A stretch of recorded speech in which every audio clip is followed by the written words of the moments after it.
Good morning, good evening, good night, everybody. Today again, I'm going to talk about regular verbs. Remember last time I had a session about most useful verbs. All right, most useful verbs.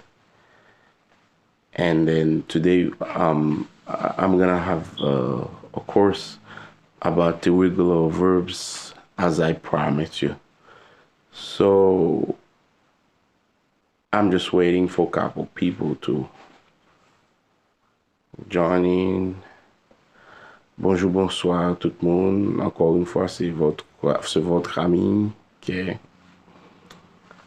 As you can see on the board, we are going to talk about the regular verbs. Okay, regular verbs. Les verbes réguliers. Les verbes réguliers. Réguliers. Ok, les verbes réguliers. Il y a les verbes réguliers, the regular verbs, and also irregular verbs. Irregular verbs. Alright. Verbe ça yo très important pour capable aider pour parler anglais. Okay, before we get started, I want you to subscribe to my channel. All right, subscribe to my channel. Okay, subscribe to my channel. So I'm going to post this video on YouTube after this live Facebook video. I'm going to post this video on YouTube, so you will have access to subscribe to my channel. I need more than 1,000 subscribers to subscribe to my channel. Thank you very much, José Merizier. Okay, tonight I'm teaching about the regular verbs. The regular verbs are very important. Ok, qui ça qui verbe régulier? Verbe régulier sont ensemble de verbes en anglais qui suivent une règle. Ok, ils suivent une règle. Et si vous pas connaissez yo, et il est difficile pour vous comprendre, vous allez gagner un peu de difficulté. Et verbe en anglais, vous connaissez vraiment drôle. Ok, you're bizarre, you're weird. Ok, you need to know them. That's why tonight I'm going to present you some regular verbs. Ok, verbes réguliers. Ok, les verbes réguliers, ils suivent un principe. Qui principe que verbes réguliers suivent? Ils recevoir une terminaison ed ou bien d. Ça dépend avec si ces verbes-là étaient terminés déjà par e. Ok, verbe régulier en anglais, yo terminé pour former passé, yo, ok? Pour former passé. Pour former passé verbe ça yo, ou juste besoin ou juste besoin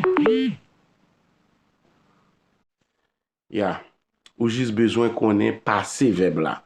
Parce que il y a des gens qui utilisent verbe seulement au présent. Ok? Mais ou besoin qu'on passe. Verbe très important. Ou besoin qu'on ait qui verbe. Est-ce que c'est verbe régulier ou bien c'est verbe irrégulier?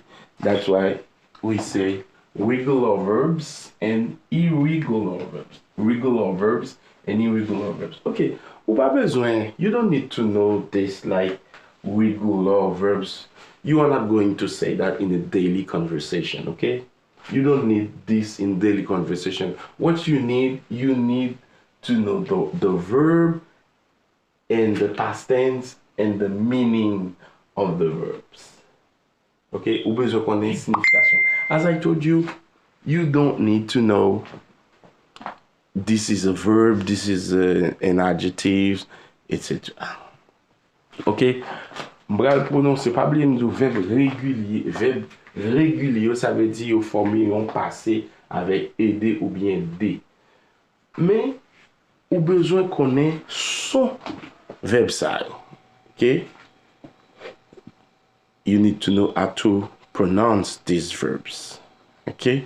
You need to know the pronunciation. Okay? You need to know the pronunciation. Pronunciation. Okay? Pronunciation. Pronunciation. You need to know the pronunciation. Okay? Here we go. M'bral prononcer pour vous. Chaque côté yo, wap songe que yo c'est verbe qui régulier. Okay? They are regular verbs. Okay? They are regular verbs. Ça veut dire passer yo seulement à mettre des yo. Ou pas besoin de dire I ask you pour un bagay que ou demandé moun nan dans le passé. But you have to say I asked. I asked. Dans des sons, I asked. Fait son aider ça, il vient sortir comme I asked you. I asked you to do something for me. Okay? I asked you to do something for me. Alright? Now we gagne to answer. Tandis comment prononcer? Answer. Gen moun ki ka di answer. Okay, it's not answer. Okay, the W here almost silent. Alright, W is almost silent. W là, is silence. Ça c'est to answer. Passer à, ok, pour past tense là, ok. Passer à, past tense. Là-bas ou answered. Answered. I answered you. Okay? I answered the call. Moi te répondre appel. I answered. Ok? Ça c'est answered. Est-ce que vous pouvez prononcer pour moi? Answered. Vous pouvez dire answered. Répétez la carte ou non. Answered. Ok? Là où gagne, ça veut dire et répondre. Répondre. Ok? Ça c'est passer à insert. Participe passé à tout là. Insert. Ok? Qui est différent avec verbe irrégulier. Là où il y a to ask, qui est passé à c'est asked. I asked you. Là où il y a to believe. Believe qui veut dire quoi? Ok? Believed. C'est pour le passé. Ok? Parce que c'est verbe irrégulier. Believed. Vous avez déjà me prononcer? Believed. Et pas believed, non. Mais mon cas dit believed. Believed. Believed. Ok? Believed. Quoi? Moi, quoi? I believed. Au moins, t'es quoi? T'as pour qu'on me doit gagner un petit ménage là. Et puis, il dit comme ça. He made me believed in him. Il te fait quoi? Ok? I believed in him. I believed he could be my husband. Okay? I believed. C'est le passé de quoi? Compelled. Ok, to compel, c'est obligé. Le passé c'est compelled. Ok? To compelled. This one will be compelled. Alright? To compelled. Je salue tout le monde qui est sur live chat là. Ok. Là, on gagne to call. To call. To call. Ouais, langue nan petit genre retendant, je dis to call. To call. Passer à c'est called. Ou pas dire moun nan, souterrer les moun nan. You can't say I call you. You have to say I called you. I called you. Faut utiliser passé, c'est le passé. Ok? I called you. C'est appeler. Moi, te relé, ou me relé dans téléphone. Ok? I called you. ka répéter ça. Cold. I called. Et pas cold. Cold. Non, il y a une différence entre cold et cold. Cold. Ok? C'est différent. Ok? Ça sont l'autre bagaille. Cold, c'est verbe là. Ok? C'est verbe appeler. Pas oublier m'dou. Verbe yo même. Et au passé, gagner verbe régulier, verbe ça suivi un principe ou ajouter des. Là où ça, il y a et déjà ou ajouter des. Ça pas bien, pas bien et ajouter et des. Non, insert. Call, ok, to cry, qui signifie crier. Don't cry, please, don't cry. Ok. He cried, she cried a lot. She cried a lot. Okay, pleurer, pleurer. She cried. He cried. Okay. Jesus cried on the cross. Not Jesus Christ. Okay, I didn't say Jesus Christ. Cried. Pleurer. Jésus pleura. Jesus cried. Finish. Finir. Terminer. Finished. Finished. Dans les gens prononcer finished. Finished. Qui est-ce qui avait là?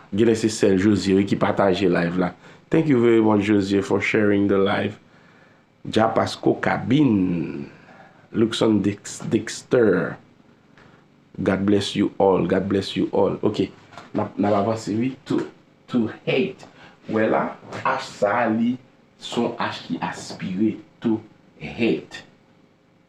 Passer à c'est hated. Ok, détester. Elle le détestait. She hated him. She hated him. Hated. Hated. Hated. Okay? To jump. Okay, to jump. Sauter. Jump, jump, jump, jump. Jumped. Okay? I jumped into my car. Okay? I jumped into the car. I jumped into the car. Now we have to kiss. To kiss, qui c'est baiser, embrasser. Ok, présent c'est kiss. I kiss, you kiss. Passé c'est kissed. I kissed her. I kissed my wife. Somebody may kiss their girlfriend last night. Kissed. Kissed. Kissed. C'est le passé. Ok? Ouais, tout verbe ça yo, mettez édité, ça fait fort qu'on ait un bon liste ça yo pour aller étudier answer, answered, asked, asked, believe, believed, compile, compiled, call, called, cry, cried, finish, finished, hate, hated, hate, hated, jump, jumped, kiss, kissed. Okay? Now, nous going to leave, to leave. Where do you live? Where do you live? Côté où habiter, côté où vivre. Ok? Mais passer à c'est lived. Pas oublier ces verbes réguliers. Ou là où ajouter seulement D. You had. Okay? You had only the D. Okay? This is the past tense. I lived in New York. Okay, moi t'ai été in New York. In 2013. Sorry. It's not my case. Okay, but New York. But I took it as an example. To love. To love. I love you. I love you. But you don't love him anymore. I loved you, but now I don't love you. I loved you. I loved you. I loved. He loved her. Ok. Il te gen yon ménage, li te remen en pile. I had a little dog. I loved him. I loved him. Ok? Gen mi kakantande me di, I had a little dog. I loved him. Longtemps kontan de moun yo di animal yo c'est it. Ou di pou yo. But lem vini siya in the US, mwen yo pa rele animal yo it. Yo rele yo he or she. Okay? I loved. Love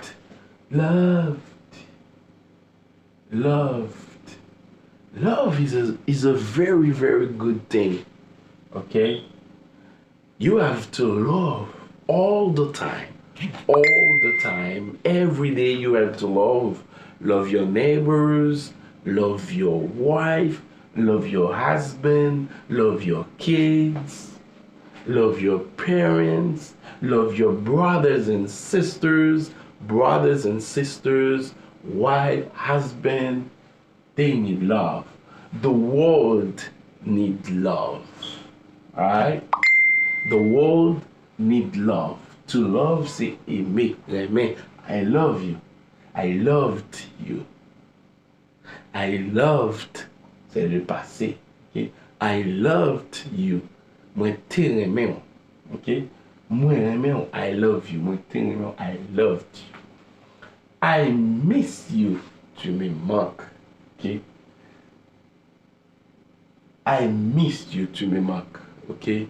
You were missed at the party. Ouh. Ou te manqué non na fête là. Ou te manqué non. Or we missed you in the party. At the party. We missed you. Missed. Manqué. Ou te manqué non pat là. You missed. Okay?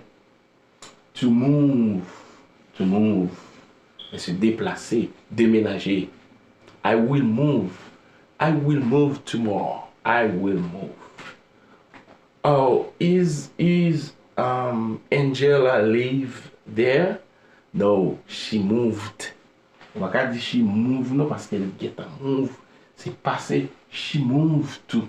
She moved. Ok, m'était Connecticut. Okay.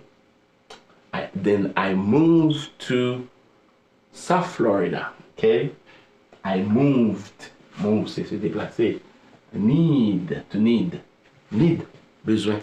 I need. I need, I needed. I need, I needed. Need, needed. Ok? Besoin, ok? Avoir besoin de quelque chose. I need some water now. Ok? Yeah, but let me, I don't see water. I see water, but I can't take it now. Okay, needed. I needed to say something. M'te besoin ti yon bagay. I needed to open. To open, c'est ouvrir. Opened. He opened the door. He opened the door. Okay? Opened. Opened. Okay? L'ité ouvrir. Opened. To play. Présent. I play. Played. C'est le passé. I played football. I played football. Okay? This morning. I played. Alright? C'est du passé. On mettait aider. Ou elle termine par Y. J'en dis tout là. Parce qu'on mettait E ou mettait D ou bien I. I played. To reach. Reached. Reach. Ok? Ça c'est pas rich même j'allais it's a rich man. Non, wealthy man. Ok? Rich. Rejoindre. Ok? I reached the airport at 7. I reached this or that, etc. To remember. Remember. Se souvenir. Remember it. Ok, c'est au passé. Moi, t'es songé ça. Remember it. Remember it. Ok? Some other verbs. To save. Saved. To save. Saved. Ok, c'est sauver. Jesus saved me. Jesus saved me. Jésus t'a sauvé. Ok? M'te gon problème, m'te non problème. And somebody saved me. Someone saved me. Saved. Il m'a sauvé. Il m'a sauvé. He saved me. He saved me. Ok, c'est le passé. Verbe régulier. Scream. To scream. T'as déjà le prononcé? Et pas to squam, non? Et pas to scream, to squam ou to squam. It's to scream, qui veut dire crier. Ouais. There is a difference between to cry, right, and to scream. Okay? To cry and to scream. To cry, c'est le monde a pleuré. Why are you crying? Why are you crying? Do you have a problem? Do you have a problem? Why are you crying? Don't cry. Don't cry. Okay? But to scream is another verb. To scream, c'est crier à haute voix. Like, au cas où dans fête yo, et puis autant des animateurs dit, everybody screaming! Everybody screaming! Everybody screaming! Font bruit, pour donner mon yo crier. Okay? Screaming. Scream. To scream, c'est crier à haute voix. Screamed. He screamed. Okay? Okay? He screamed. To start. To start. C'est passer, c'est started. Débuter. Ou souvent, on a dit, let's get started. Let's get started. Let's get started. Ok, c'est passé à get started. Ok? Ça fait obligé de mettre le passé. Débuter. Ok? To survive.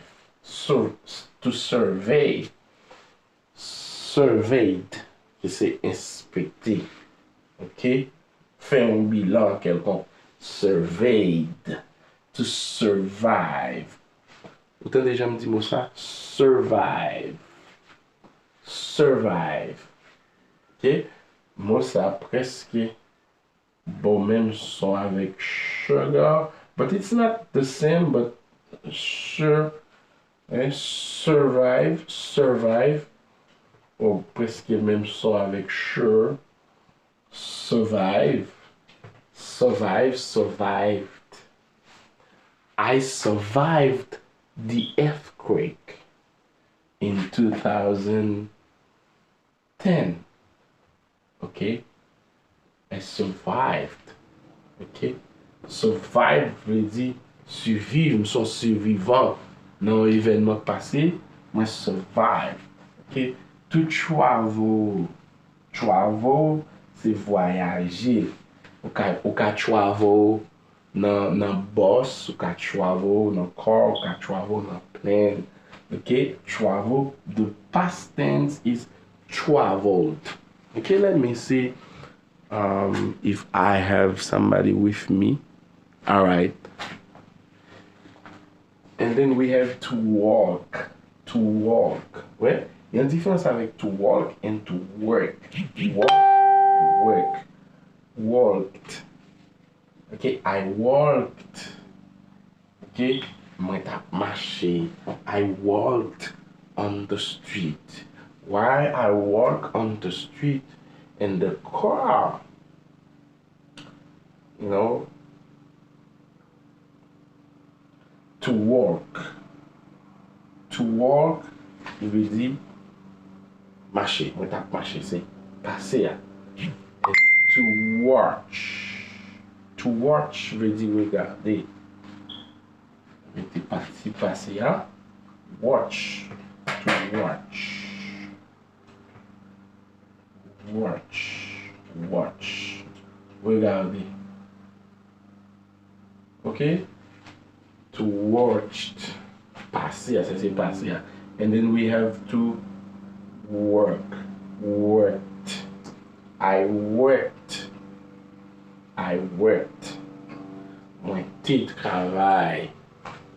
I worked today. Moi t'ai travail. Okay?